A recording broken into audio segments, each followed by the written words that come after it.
Olá, estudantes! Olá, queridos professores! Tudo bem com vocês? Sou a professora Francisca e estou de volta para mais uma aula. Estamos falando sobre, você lembra? Sobre a história do Acre e a relação com a história do Brasil e os grupos envolvidos. Isso mesmo. Estão vendo aí? Lembram da aula passada? Que eu li lá no meu livro mágico, né? O que vem por aí. Viram também a importância dos registros históricos? É para isso que você estuda esse componente curricular, história. Para você ficar informados sobre os acontecimentos, né, da nossa história, que fazem parte da minha história. Certinho? Então, vamos continuar falando sobre esse assunto. Nós falamos um pouquinho sobre a Revolução Acreana, que foi a terceira tentativa, né, do Acre ser uma república independente. Que quem liderou foi? Vocês lembram? Plácido de Castro, isso mesmo. Então, eu trouxe um cartaz com as informações da Revolução Acreana, que nós vamos ler, vamos conversando, lendo e conversando a respeito, certinho? Vamos acompanhar? Aqui. O que foi a Revolução Acreana? Na busca por mais seringais e fortuna, pelo menos 20 mil brasileiros passaram a compor a força de trabalho nos seringais a partir de 1870. A corrente migratória, principalmente, era de origem nordestina. Iniciava com uma rota de fuga da seca e terminava sob o controle de empresários amazonenses e paraenses. Então, viram aqui? Os nordestinos, né? A maioria desses seringueiros que vinham para cá, vinham da região, da onde? Do Nordeste, eram nordestinos, isso mesmo. E estavam fugindo da seca. E quem fazia todo, né? Trazia eles e tudo, cuidava do transporte, quem fazia essa negociação eram os governos do Amazonas e do Pará. Isso mesmo. Ignorando a quantidade de brasileiros na região, o governo boliviano arrendou a área para a empresa privada Bolivian Syndicate em 17 de dezembro de 1901. Olhem só, né? As nossas terras aqui foram até arrendadas. O que quer dizer? Uma espécie de aluguel, né, para essa empresa Bolívia Syndicate. Então, mais um personagem aí para a nossa história, Bolívia Syndicate, certinho? Então, vamos continuar. O ato gerou revolta dos barões da Borracha de Belém e Manaus, que passaram a atuar no processo, né, de autonomia política do Acre. Então, esses governos, né, do Amazonas e do Pará não ficaram nada satisfeitos, porque aqui nessa região, aqui do Acre, produzia-se muita borracha. Então, se estava alugado, arrendado para outro, né, para outras empresas, eles não poderiam mais trazer os nordestinos e explorar, né, o látex. Então, eles ficaram inconformados. Por isso que eles começaram a criar estratégias, né, para lutar, para conseguir a independência, né, aí do Acre, certo? Vamos lá. Então, os mentores do movimento contavam com o auxílio do revolucionário caudilho gaúcho José Plácido de Castro, que formou um exército formado por seringueiros, muitos convocados de maneira compulsória. Olha só, então Plácido de Castro não tinha aí um exército, né, de policiais mesmo.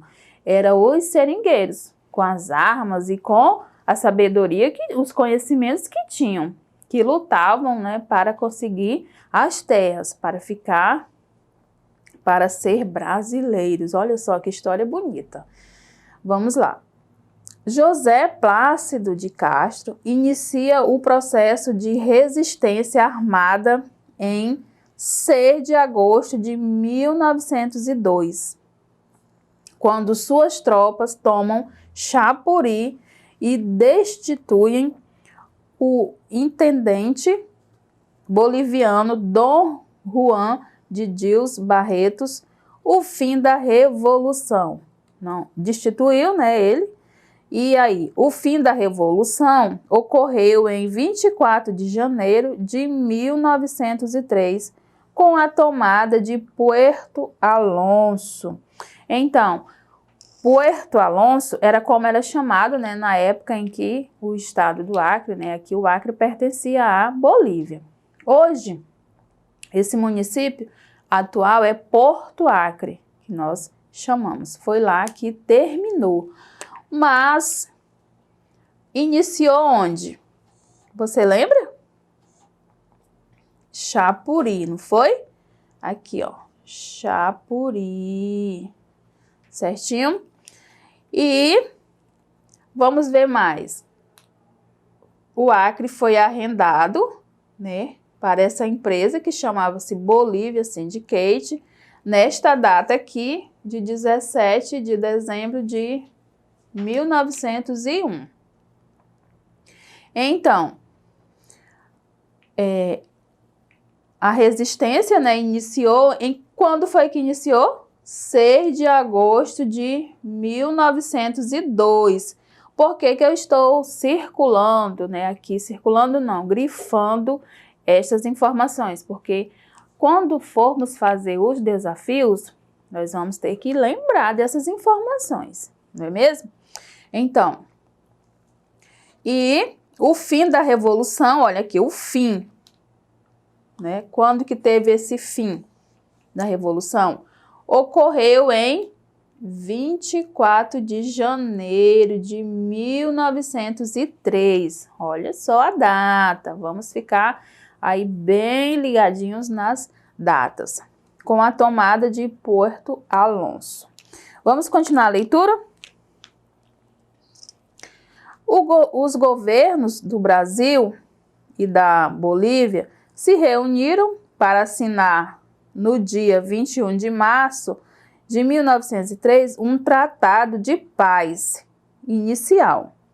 Ao final do mesmo ano, em 17 de novembro, o tratado definitivo foi assinado. Então, esse tratado aqui, de 17 de novembro, né, é o que vai estar aqui na frente como o Tratado de Petrópolis. Vamos ler? O Tratado de Petrópolis estabeleceu o fim do confronto entre brasileiros e bolivianos pelo território do Acre. A negociação de paz foi muito bem conduzida pelo ministro Barão do Rio Branco e resultou na concessão por parte da Bolívia da região acreana. Em troca, o Brasil cedeu parcela do território do Mato Grosso e ainda pagou 2 milhões de libras esterlinas, Viram? Então, não foi de graça, não. Essa conquista, toda essa luta, teve algo em troca, né? O governo brasileiro assinou o Tratado de Petrópolis, em que data? 17 de novembro de que ano? 1903, né? Então, mas em troca o governo brasileiro teria que ceder uma parte ali das terras do Mato Grosso e ainda pagou 2 milhões, isso, de libras esterlinas. Era como era falado na época, a moeda, como se fosse o real hoje, né? Então, era assim que chamava-se a moeda.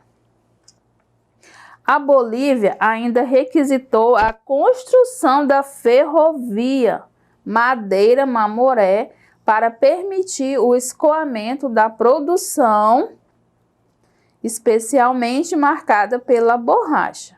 Então, ela também queria, né, que tivesse a construção da ferrovia. O Brasil ia ter que construir essa ferrovia para facilitar o escoamento da produção, ou seja, da borracha, né, esse comércio. No ano de 1904, o Tratado de Petrópolis foi regulamentado por lei federal e o Acre passou a fazer parte oficialmente do território brasileiro. Mas somente em 1962 que o Acre foi considerado um estado brasileiro. Olha quanto tempo depois, né, do Tratado de Petrópolis que o Acre foi considerado um estado brasileiro, em 1962. Aqui foi definitivamente regulamentado, né, o Tratado de Petrópolis. Viram só que lutas, né? Nós falamos no primeiro bloco, né, desta aula sobre as vezes que tiveram lutas para que o Acre fosse independente. Foram 3 vezes, certo? A última vez foi com Plácido de Castro, né, que tornou aí lutando conjuntamente com os seringueiros, que não eram policiais naquela época, né? Eram os seringueiros, com as armas que tinham, com todo, né, o seu conhecimento, que lutavam mesmo por essas terras, porque eles vieram de longe para ocupar essas terras, trabalhavam aqui e queriam, né, muito que essas terras pertencessem ao Brasil. Então, nós somos um povo brasileiro porque lutamos, não éramos no início, né, de todo o processo histórico. Conseguimos. E foram muitas lutas, né, mas tiveram conquistas. E Plácido de Castro é a figura, né, a pessoa e o personagem que fez de tudo, né, para que o Acre pertencesse ao Brasil. Esse é o nosso herói. E vocês perceberam ao longo da nossa história, né, a história do Acre, como está relacionado com a história do Brasil? E os grupos sociais, né, envolvidos são esses povos que lutaram, né, que em diferentes épocas, né, em diferentes situações, mas com o mesmo objetivo, com o objetivo de conseguir ser brasileiro, isso mesmo. E a nossa aula fica por aqui. Para acessar esta aula e outras, acesse a plataforma Eduque. Te aguardo. Tchau, tchau.